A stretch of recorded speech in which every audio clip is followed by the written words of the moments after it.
मैं बनना चाहूँ जैसा पर शायद सपनों में, मैं उड़ना चाहूँ जैसा पर शायद सपनों में।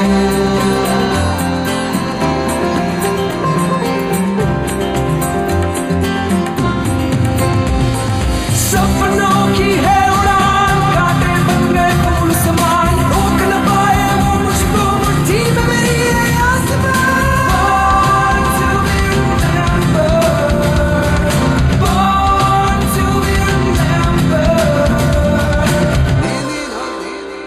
Good morning friends. तो आपने आज टाइमली ट्यून इन कर ही लिया रेडियो। काफी खुशी मिलती है हमें ये जानकर कि आपको हमेशा हमारा इंतजार रहता है, और उससे भी ज्यादा खुशी की बात तो ये है कि आपने हमारे इस program born to be remembered से खुद को कनेक्ट कर लिया है। भाई ये हमारे लिए एक उपलब्धि से कम नहीं है। अरे भाई, अब आप हमारे फैन बनते जा रहे हैं तो खुश होना तो वाजिब है ना। तो चलिए, मैं अपनी इधर उधर की बातों से आपका समय खराब बिल्कुल भी नहीं करूंगी और आज के प्रोग्राम का आगाज करूंगी ऑफिशियली। तो चलिए फिर शुरू करते हैं आज के इस program born to be remembered को। और आज आपके साथ हूँ मैं, आपकी होस्ट एंड दोस्त आरजे बबीता जैन। तो दोस्तों, क्या आपको मालूम है कि आज यानी 13 मई में क्या खास हुआ था? भाई जब मैं सुबह उठी थी ना, तो मैंने भी यही सोचा था कि आज के दिन में क्या खास हुआ होगा जिसे मैं आपसे शेयर कर सकूं। अब आपसे बातें करने के लिए ना मुझे ढेर सारी चीजें पढ़नी पड़ती हैं, और इसके लिए ना मैं थैंक यू बोलना चाहूंगी अपनी टीम को, जो कि मेरे लिए अच्छी खासी इन्फॉर्मेशन कलेक्ट कर रही है। वरना मेरे अकेले की बस की तो इतनी सारी इन्फॉर्मेशन लाना नहीं था। भाई 13 मई हमारे देश के राष्ट्रपतियों के लिए कुछ खास है। अब अगर उनके लिए ये खास है तो फिर ये हमारे लिए भी खास हुई ना, है ना? तो दोस्तों, आज ही के दिन यानी 13 मई को हमारे देश के पहले राष्ट्रपति डॉक्टर राजेंद्र प्रसाद ने अपना ऑफिस टर्म पूरा किया। यानी 13 मई 1962 को उन्होंने अपना कार्यकाल पूरा किया। जब उन्होंने राष्ट्रपति भवन को अलविदा कहा तो जाहिर सी बात है कि अगले राष्ट्रपति ने उसी दिन कार्यभार संभाला होगा, है ना? बिल्कुल सही बात लिसनर्स। तो अगले राष्ट्रपति डॉक्टर सर्वपल्ली राधाकृष्णन ने उसी दिन यानी कि 13 मई 1962 को हमारे देश के दूसरे राष्ट्रपति होने का गौरव हासिल किया। दोस्तों, मगर ऐसी बात नहीं है कि अब तक के सारे राष्ट्रपतियों ने आज ही के दिन कुर्सी संभाली, लेकिन आजाद भारत के दूसरे राष्ट्रपति से लेकर चौथे राष्ट्रपति तक 13 मई भारत के लिए नए राष्ट्रपतियों के लिए इस पद पर नियुक्ति का एक तरह से एक दिन बन गया। डॉक्टर सर्वपल्ली राधाकृष्णन के बाद डॉक्टर जाकिर हुसैन 13 मई 1967 से लेकर अपने निधन तक यानी 3 मई 1969 तक इस पद पर बने रहे। डॉक्टर जाकिर हुसैन के बाद श्री वराहगिरी वेंकटागिरी भारत के चौथे राष्ट्रपति बने और इन्होंने अपना पद 3 मई 1969 को संभाला। मगर दोस्तों, यहाँ पर तो बात हो रही है 13 मई की, तो हम आपको बताते चलें कि 13 मई क्यों खास है। 13 मई इसलिए खास है क्योंकि हमारे जो चारों शुरुआती राष्ट्रपति थे उन्होंने अपना पदभार 13 मई को ही संभाला और इसीलिए ये डेट हमारे लिए खास बन गई। लेकिन दोस्तों, ये कवायद भले ही खत्म हो गई, मगर हमारे 5वें राष्ट्रपति जनाब फखरुद्दीन अली अहमद के साथ तो 13 मई एक खास स्थान रखती है, क्योंकि जनाब फखरुद्दीन अली अहमद जी का जन्म आज ही के दिन यानी कि 13 मई 1905 में हुआ था।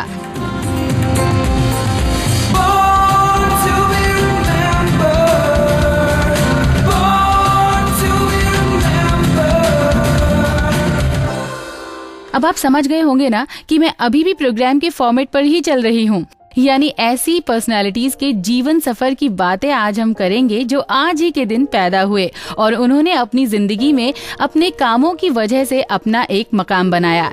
दोस्तों, एक खास बात जो उनके साथ जुड़ी हुई है वो ये है कि वो आजाद हिंदुस्तान के दूसरे मुस्लिम राष्ट्रपति बने। दोस्तों, जनाब फखरुद्दीन अली अहमद का जन्म दिल्ली के हौस खास में हुआ। उनका परिवार वैसे तो असम से ताल्लुक रखता था, लेकिन उनके दादा और उनका परिवार असम के कुछ नामी गिरामी मुस्लिम परिवारों में से एक था। अपनी हाई स्कूल की पढ़ाई जहां उन्होंने जिला गोंडा उत्तर प्रदेश से की, वहीं आगे की पढ़ाई के लिए वो दिल्ली आ गए और उन्होंने सेंट स्टीफन कॉलेज से आगे की पढ़ाई की।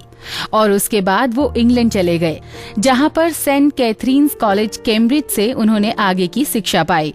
और दोस्तों, वहीं उनकी मुलाकात पंडित जवाहरलाल नेहरू से हुई सन 1925 में।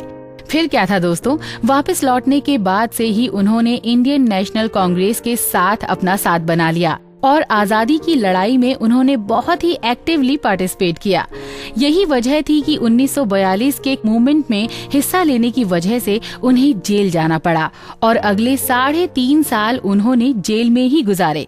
दोस्तों, 1947 से 1974 तक वो AICC यानी कि ऑल इंडिया कांग्रेस कमेटी का हिस्सा रहे और उनके कार्यों और उपलब्धियों को देखते हुए 1974 में इंदिरा गांधी के प्रधानमंत्री कार्यकाल में उन्हें राष्ट्रपति की कुर्सी के लिए इलेक्ट किया गया। वो दूसरे मुस्लिम नेता थे जिन्हें आजाद भारत के राष्ट्रपति बनने का गौरव हासिल हुआ। 11 फरवरी 1977 को राष्ट्रपति रहते हुए उनकी मृत्यु हो गई। तो दोस्तों, हम अपने 5वें राष्ट्रपति को उनकी पुण्यतिथि पर अपनी तरफ से भावभीनी श्रद्धांजलि अर्पित करते हुए आगे बढ़ते हैं।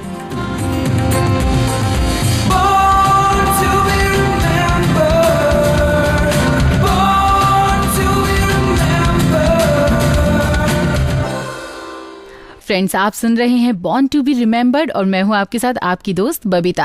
अब हम जिस पर्सनैलिटी के बारे में आपको बताने जा रहे हैं ना, ये आपको जानकर बहुत ही आश्चर्य होगा कि वो हिंदुस्तान में पैदा हुए मगर वो कभी हिंदुस्तानी नहीं थे।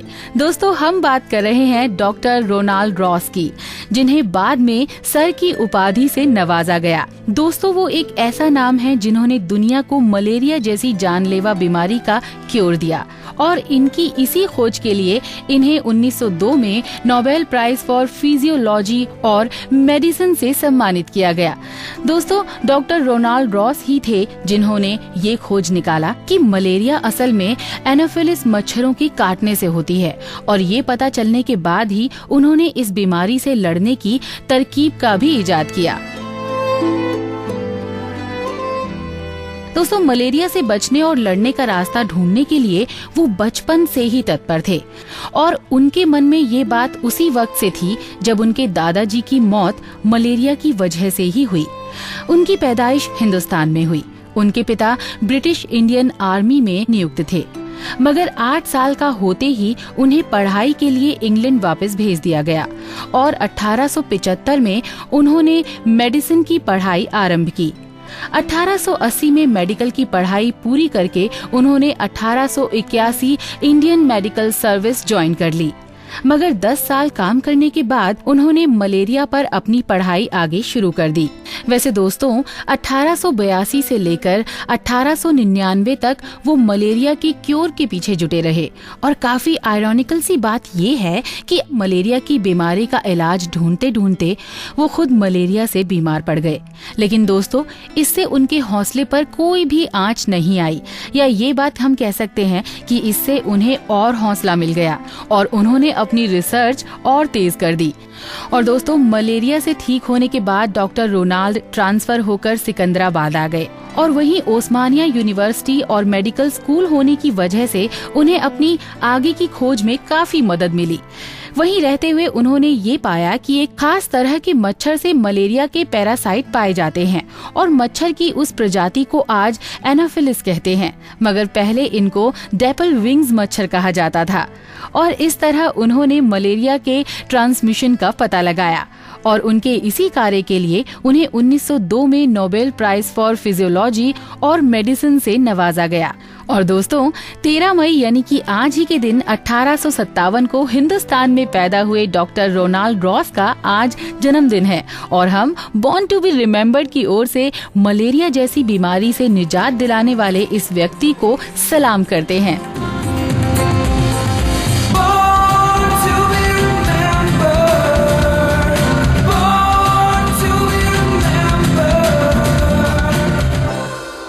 दोस्तों, आप लोग सुन रहे हैं बॉर्न टू बी रिमेम्बर्ड और हम बात कर रहे हैं कुछ ऐसी पर्सनालिटीज की जिन्होंने वाकई बहुत कुछ अलग हटके किया। और दोस्तों, अब जरा कुछ सीरियस पर्सनालिटीज से हटकर हम बात करते हैं एंटरटेनमेंट की। तो चलिए पहले हम गाना सुन लेते हैं, उसके बाद लौट कर आएंगे बॉर्न टू बी रिमेम्बर्ड में। No New Year's Day to celebrate. chocolate covered candy hearts to give away. No first of spring, no song to sing.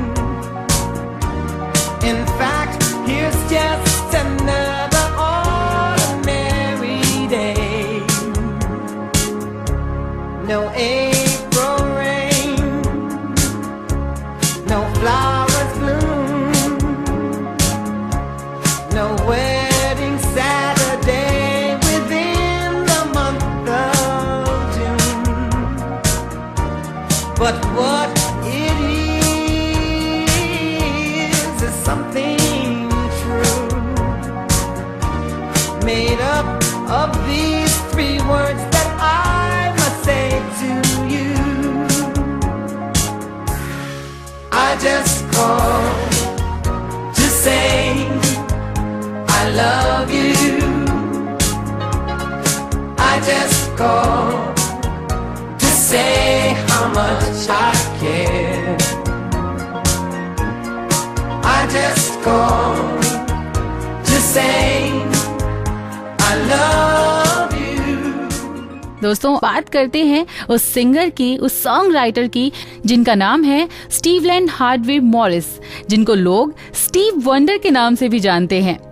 दोस्तों, बचपन से ही ब्लाइंड स्टीव वंडर को 11 साल की छोटी सी उम्र में ही मोटाउन स्टम्ला लेबल ने उनकी काबिलियत को देखते हुए उन्हें अपने लिए गाने के लिए साइन कर लिया। और कमाल की बात तो ये है कि स्टीव आज भी मोटाउन्स के लिए ही रिकॉर्ड करते हैं। स्टीव ने अब तक 30 से ज्यादा ऐसे हिट्स दिए हैं जिन्होंने यूएस टॉप 10 हिट्स में अपनी जगह बनाई, और वहीं 22 यानी कि 22 ग्रैमी अवार्ड्स पर अपना नाम दर्ज किया। ये किसी भी मेल सोलो आर्टिस्ट के लिए अपने आप में एक रिकॉर्ड है। स्टीव का जन्म 13 मई 1950 को मिशिगन, अमेरिका में हुआ। कहते हैं कि डिलीवरी डेट से 6 हफ्ते पहले यानी कि प्रीमेच्योर पैदा होने की वजह से ही इनकी रेटिना डिटैच हो गई। दोस्तों, कहा जाए तो पूरी तरह से विकसित होने से पहले जन्म लेने की वजह से ही उन्हें उनकी आंखों की रोशनी नहीं मिली, लेकिन इस हीरो की रोशनी कहीं पर भी कम नहीं थी। गाने से इनका ताल्लुक बचपन से ही हो गया था, जब चर्च के कॉयर का इन्हें हिस्सा बना दिया गया, और उसके बाद रॉनी वाइट, जो द मिरेकल्स से जुड़े हुए थे, अपने भाई की जिद पर स्टीव के घर जाकर उनसे मिले। और फिर क्या था, वंडर और उनकी माँ को उसी वक्त वो अपने साथ लेकर चल दिए मोटाउन। यहीं से स्टीव के प्रोफेशनल म्यूजिक करियर की शुरुआत हुई, जब मोटाउन के सीईओ ने इस बच्चे की खूबियों को देखा और दोस्तों कोई भी देरी किए बगैर उन्हें मोटाउन स्टम्ला लेबल के लिए साइन कर लिया और नाम दिया लिटिल स्टीव वंडर। दोस्तों, शायद प्रोड्यूसर को भी स्टीव की अद्भुत म्यूजिक क्वालिटी का पता गाना रिकॉर्ड करने से पहले ही चल गया था, और शायद इसीलिए तो उन्होंने कहा, we can't keep calling him the 8th wonder of the world. Let me get a hold of a harmonica here. Speaking of it, you started to tell me before how long ago it was that you played this instrument. How old were you when you first picked one up? I was actually 4 when I started playing, and the first song I played was Three Blind Mice. Little irony there. You have a very unusual sense of humor. Do you enjoy people and traveling and meeting new people and seeing new places? Very much so. Where have you been that struck you as one that you'd like to go back to? Japan. Any particular reason why? They're very warm people. Very warm people. I hope to get there one of these days soon. Let me give you this harmonica and take you back and embarrass you, if I may, some 13 years ago. Were you about 13 at the time? I was actually 12 when I recorded the song, but it was released when I was 13, and they said that I was 12, which is not true. This is the squeaky little voice of an early Stevie Wonder. Ladies and gentlemen, fingertips again, Stevie Wonder, Little Stevie. और उसके बाद Steve ने पीछे पलटकर कभी भी नहीं देखा। एक के बाद एक हिट सोलो एल्बम्स देने वाले स्टीव को 1964 में फिल्मों में काम करने का मौका मिल गया और मसल्स बीच पार्टी के साथ उन्होंने फिल्मों में डेब्यू किया। सिर्फ ग्रैमी ही नहीं, स्टीव को 1984 में hit song I just call to say I love you from the movie the woman in red के लिए academy award for the best original score से भी नवाजा गया। दोस्तों, अगर हर तरीके से देखा जाए तो स्टीव का जादू कभी हल्का नहीं पड़ा, और इसकी वजह क्या हो सकती है? हम कह सकते हैं कि शायद एहसास की समझ उन्हें हमसे ज्यादा है, जो देखकर तो नहीं देख सकते मगर उन इमोशंस को भी बहुत अच्छे से महसूस कर लेते हैं, जिसे शायद हम महसूस ना कर पाए। तो दोस्तों, आज स्टीव वंडर के बर्थडे पर इस महान कलाकार को हमारी ओर से सलाम।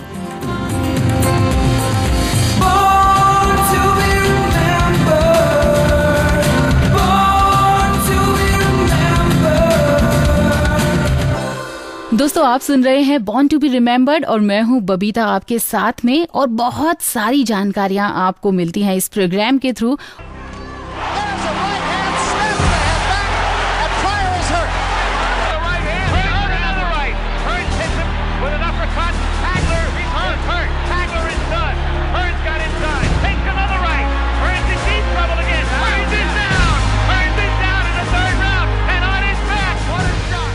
तो दोस्तों, अब आपको इंतजार होगा कि हम आपके लिए अब क्या इंटरेस्टिंग लेकर आए हैं। तो मैंने जो आपको पहले क्लिप सुनाई थी ना, वो इसीलिए सुनाई थी कि आपको अंदाजा मिल जाए कि जिस पर्सनैलिटी के बारे में मैं अब आपको बताने जा रही हूँ ना, वो ना तो फिल्मों से है, ना ही पॉलिटिक्स से है, और ना ही एजुकेशन से है। हाँ फ्रेंड्स, हम जिनके बारे में आपको बताने जा रहे हैं असल में वो खेलों से जुड़े हैं, और वो ऐसे वैसे किसी खेल से नहीं बल्कि तोड़ने वाले खेल से जुड़े हैं।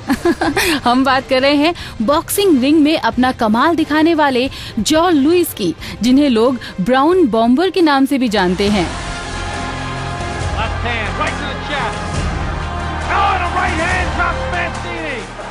लेकिन हम बात करेंगे जो के कारनामों की, जिसके लिए वो काफी मशहूर हैं। तो दोस्तों, जो ने अपने करियर में 25 टाइम्स अपने टाइटल को डिफेंड किया, और वहीं करीब 12 सालों तक हैवी वेट पर कब्जा जमाए रखा।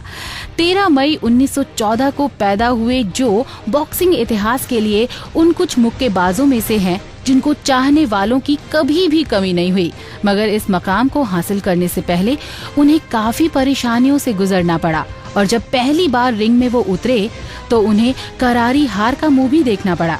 दोस्तों, अब आप सोच भी नहीं सकते कि लाइट वेट बॉक्सिंग में डेब्यू मैच में he was knock down thrice, मगर कुछ साल बीते होंगे कि 1934 में उन्होंने national amateur athletic union light heavy weight title पर अपना कब्जा जमा लिया और अपनी धाक भी। ये एक तरह से रिंग में उनके दबदबे का ऐलान था। दोस्तों, जो का जब एमेच्योर करियर खत्म हुआ तो उस समय उनके खाते में जबरदस्त 54 मैचेस में 43 नॉकआउट जीत दर्ज थी। भाई वाह, क्या बात है, मानना पड़ेगा। 1935 में आते आते जो ने दुनिया को ये दिखा दिया कि एमेच्योर रिंग की सफलता कोई किस्मत से नहीं मिली, बल्कि उनमें काबिलियत थी उसे पाने की। और लिसनर्स, उसी साल उन्होंने प्रोफेशनल बॉक्सिंग करियर की शुरुआत की और 14 बाउट्स जीते और करीब $3,70,000 की रकम जीत से हासिल की। जून 1936 में जो को अपने प्रोफेशनल करियर की पहली हार का मुंह देखना पड़ा, जब उन्हें 12वें राउंड में जर्मन हैवी वेट बॉक्सर रहे मैक्स कैमलिंग ने पटखनी दी। और दोस्तों, इस हार ने ना उनके हौसले नहीं तोड़े, बल्कि वो और भी मुखर होकर 22 जून 1937 को जिम ब्रॉडॉक से लड़े और उनको हराकर हैवीवेट मुक्केबाजी का क्राउन जीता, और बाद में अगले 12 साल तक ये ताज उनके सर पर ही रहा। और दोस्तों, मुक्केबाजी इतिहास का ये चमकता हुआ सितारा 12 अप्रैल 1981 को इस दुनिया को अलविदा कह गया। आज इसी मुक्केबाज के जन्मदिन पर हम उन्हें अपनी टीम की ओर से श्रद्धांजलि पेश करते हैं।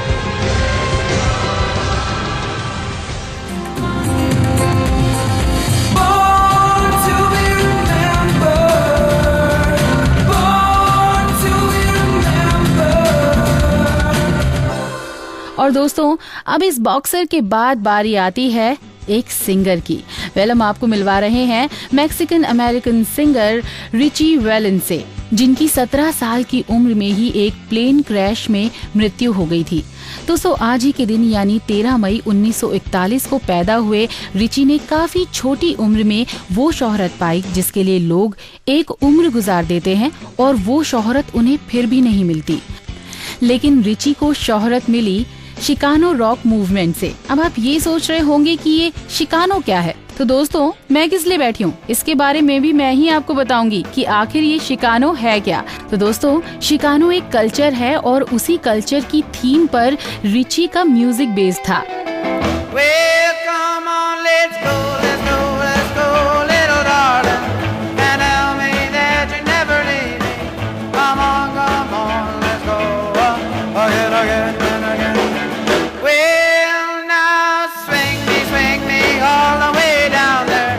Come on, let's go, little darling, let's go again once more.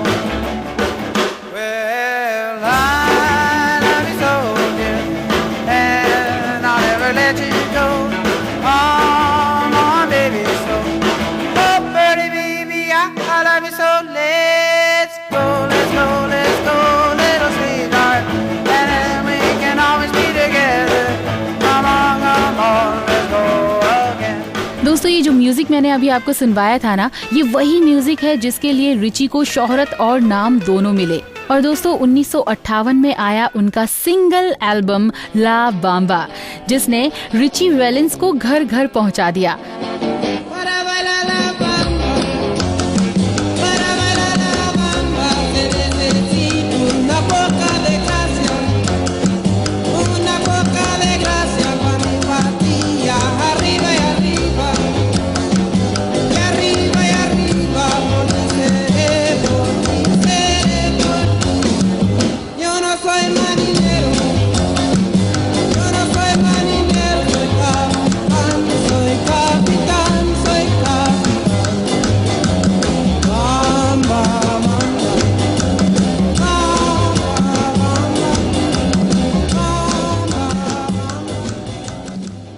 लेकिन दोस्तों, बहुत छोटी सी उम्र में ही इस कलाकार का सफर खत्म हो गया और एक प्लेन क्रैश में उनकी मृत्यु हो गई। और दोस्तों, उसके दूसरे ही दिन डॉन मैकलन ने अपने गाने अमेरिकन पाई से रिची वैलेंस को श्रद्धांजलि दी और कहा, it was the day the music died. शायद वो होते तो हमें और कुछ बेहतरीन गाने सुनने को मिलते। तो दोस्तों, बॉर्न टू बी रिमेम्बर्ड अपनी टीम की ओर से रिची वैलेंस को भावभीनी श्रद्धांजलि देता है।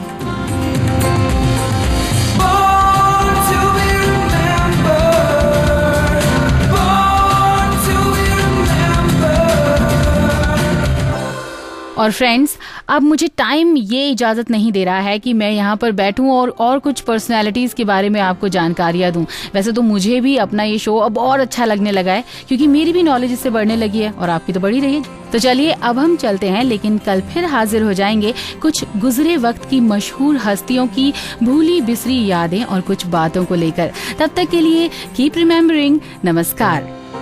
मैं बनना चाहूँ जैसा पर शायद सपनों में, मैं उड़ना चाहूँ जैसा पर शायद सपनों में।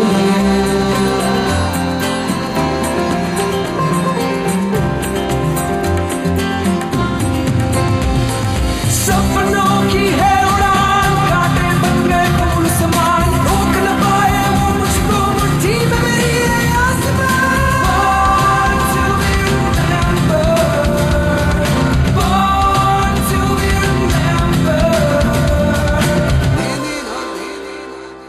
इस कार्यक्रम के कार्यकारी निर्माता जैनेंद्र सिंह,